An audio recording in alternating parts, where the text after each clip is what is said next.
The medical wing of Outpost Meridian was never quiet, but it was rarely tense.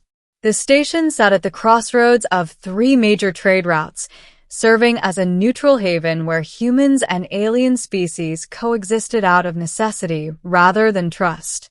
Injuries were common: industrial accidents, trade disputes, the occasional bar fight between species that misunderstood each other's body language, but most cases were routine. This one wasn't. I was halfway through disinfecting my hands when the emergency doors slid open with a sharp hiss. 2 armored Keltari guards entered, carrying a stretcher between them. On it lay an alien woman, tall and slender, her crystalline skin fractured along one arm in a jagged, sickening break. The tree of AI chimed. Severe trauma. Non-human physiology. Doctor. One of the guards said, his voice low and urgent. She must be treated immediately. I stepped closer, forcing my face to remain calm even as my brain raced. The Keltari were not frequent patients. Proud, insular, and famously distrustful of human medicine, they preferred their own healers whenever possible. What happened? I asked. A structural failure in the docking ring, the other guard replied. She shielded a civilian. That alone was unusual. Keltari culture valued hierarchy above all else. Risking oneself for a lower caste was rare. I looked down at her. She was unconscious, her breathing shallow but steady. The fractured arm glowed faintly along the break, light refracting through crystal-like bone and tissue. I'm Dr. Elias Moore, I said. I'll do everything I can. The guards exchanged a glance. After a moment's hesitation, they stepped back. That was the first miracle of the night. Keltari anatomy was beautiful and terrifying. Their skeletal structure was semi-crystalline, designed to distribute force efficiently, but once broken, it was incredibly difficult to repair. Traditional Keltari healers used resonance chambers and harmonic fields to realign fractures. We didn't have that technology. What we did have was human adaptability. I activated the med scanner, mapping her physiology in real time. The AI struggled, recalibrating constantly. This is going to hurt when she wakes up, my assistant muttered. I know, I said quietly, but if we don't stabilize it, she may lose the arm entirely. I made a decision then, one that went against protocol. Instead of trying to replicate Keltari methods, I adapted human orthopedic techniques. Nanofiber braces, precision alignment, controlled bioelectric stimulation to encourage regrowth along fracture lines. Risky, unproven, necessary. Hours passed. At some point, she regained consciousness. Her eyes opened slowly, faceted, luminous, filled with confusion and pain. She tried to move, then hissed sharply. Easy, I said, stepping into her line of sight. You're safe. Don't move your arm. She stared at me, pupils contracting. You are human, she said, voice strained. Yes, I replied. And you're going to be all right. Her gaze flicked to the braces surrounding her arm. This is not Keltari medicine. No, I admitted. It's ours. She was silent for a long moment. My people do not trust human healers, she said. I know, I replied gently. But your arm doesn't care about politics. Something like amusement flickered across her expression, then pain wiped it away. She passed out shortly after. When she woke again, the break was stable. Not healed, but aligned, reinforced, and regenerating. Word spread quickly.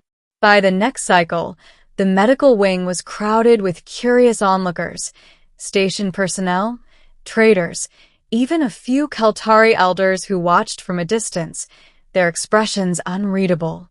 The alien woman sat upright now, her arm suspended in a tailored support brace. Her posture was proud despite her injury. You saved my arm, she said when I checked her vitals. I helped it heal, I corrected. Your body did the rest.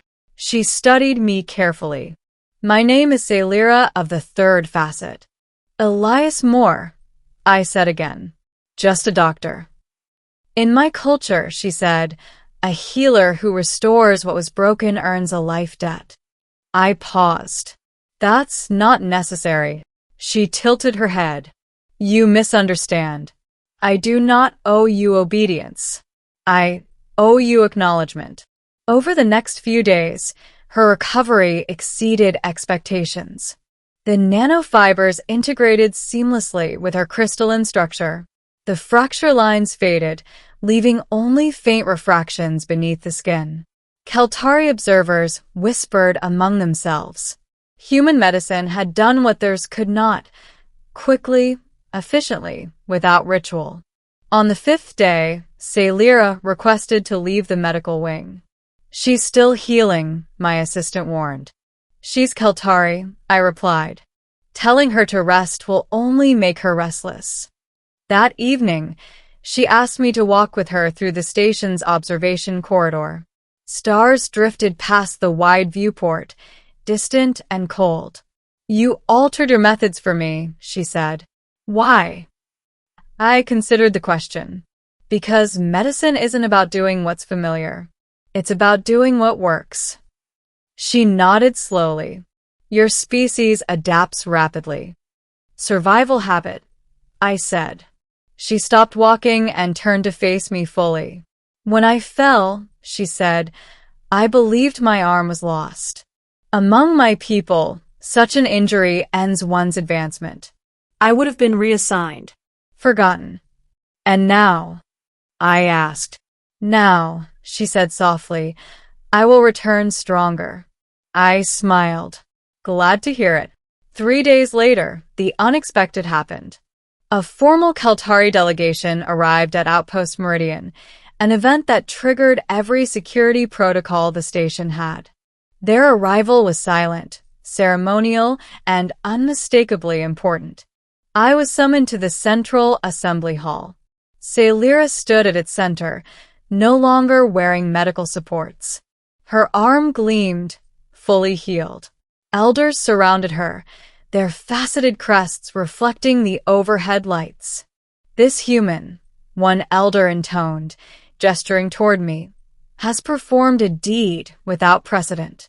I shifted uncomfortably. I just did my job. Celira stepped forward. No, she said. You did more. She raised her healed arm. The chamber fell silent. In saving my arm, she continued, you preserved my future. And by using your methods, you showed my people that strength comes not from tradition alone, but from understanding. She turned to the elders and spoke rapidly in her native tongue. The air vibrated with layered harmonics as the Keltari language resonated through the hall. The elders conferred. Then one stepped forward holding a small, crystalline object. It pulsed softly, with internal light. We grant this gift, the elder said. A facet core. My breath caught. Facet cores were legendary. Portable knowledge matrices containing centuries of Keltari medical, scientific, and cultural data. They were never shared with outsiders.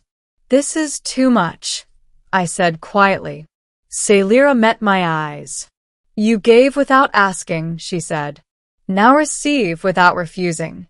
The elder placed the facet core into my hands. The moment my fingers touched it, streams of data surged, not overwhelming, but structured, accessible. Medical techniques, biological insights, healing methods that could revolutionize interspecies medicine.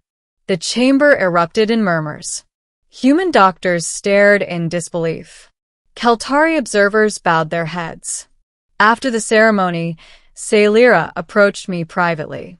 This gift will change many lives, she said. It already has, I replied, still stunned. She smiled, a subtle curve of crystalline lips.